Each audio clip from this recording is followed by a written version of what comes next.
dear students, how are you today? I hope that you are all well. Always remember to wash your hands or spray them with alcohol. I'm Miss Joanna Marie M. Raposon, your teacher in Arts 10 for today. Today, we will learn about modern art movements. And our objective is to create artwork guided by the techniques and styles of the various art movements. Before we proceed, let us first have an activity which we call What Art Movement Am I? I'm going to show you pictures of the different art samples of the various art movements. And your task is to identify which 20th century art movement does the art belong. Here's the first picture.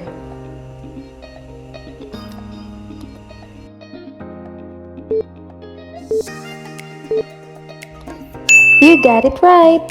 The answer is Impressionism. How about this one?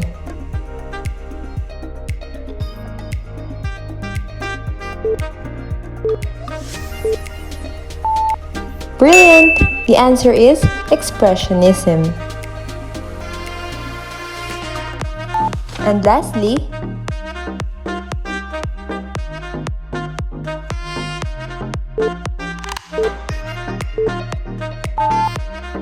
very good! The answer is Abstractionism.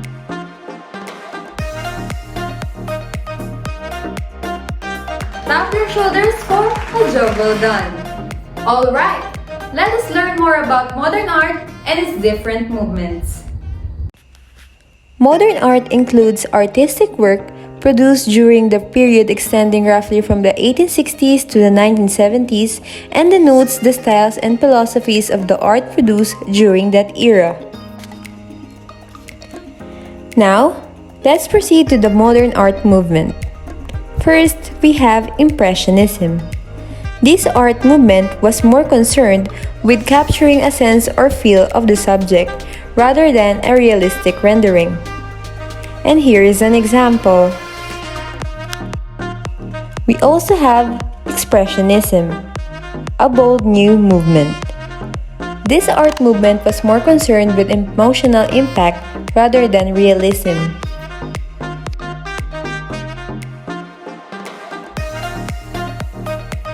Next, we have Abstractionism. This art movement was logical and rational.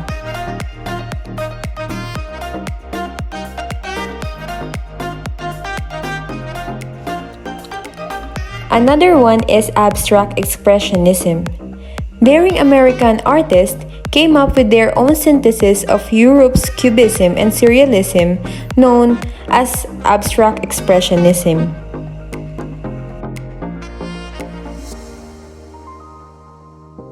Next, we have contemporary art forms, namely installation art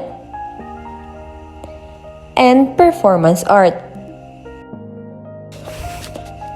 And lastly, we have other art styles emerged during the late 19th century up to the early 20th century. These include Post-Impressionism. The two of the foremost Post-Impressionists were Paul Cézanne and Vincent van Gogh. We have here the famous artwork of Vincent van Gogh, which is The Starry Night. One of the most distinctive painting techniques used by Impressionist artists was impasto. Impasto is incredibly heavy application of paint to the canvas, opened with a spatula or knife instead of paintbrush. Sometimes even directly squeezed from the tube.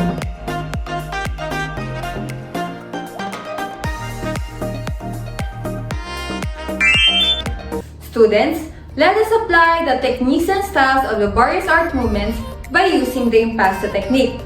Are you ready? Let us localize the art materials that we're going to use. These are the things we need in painting with impasto technique. For canvas, you can use clean paper or a plain cloth, paintbrush, or you can also use sponge. Available coloring materials at home.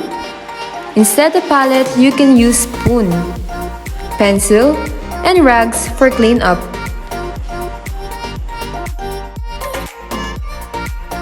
Here is the procedure on how you're going to paint with the impasto technique.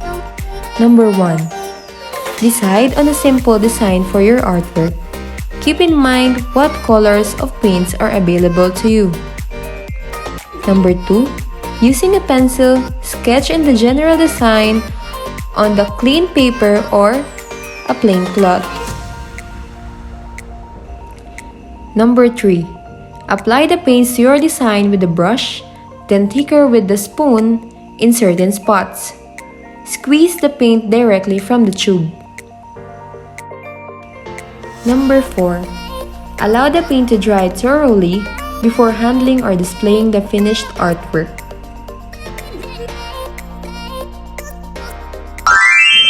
Let me show you the rubrics that you're going to consider while doing the artwork.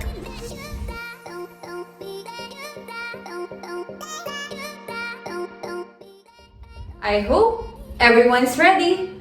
Let us begin.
We are finally done. Tap your shoulders for a job well done. Now, students, here are other techniques and styles of the various art movements that you can also use.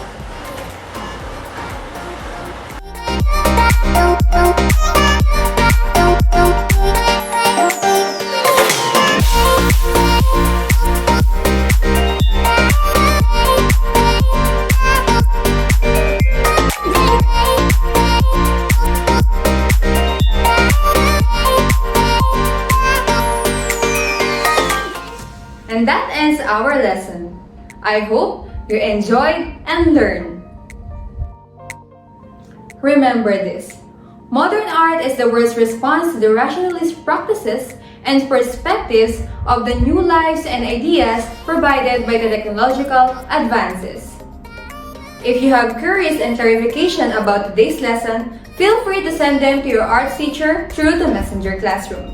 Once again, I'm Miss Joanna Marie Raposon, your teacher in Arts 10. Don't stop learning in this pandemic. Stay safe and see you next time! Makinig, makinig, makinig mabuti. Ihanda mo na ngayon ang iyong sarili. Tayo ay umawit at gumuhit. Igalaw ang katawan ng kalusugay makamit. Ihanda ang musika, iate mo sa kamera. Isayaw, isunod sa bagong plataforma. Kapag narito, sama-sama tayo. Itaas ang kalidad ng batang Mandalenyo. Bango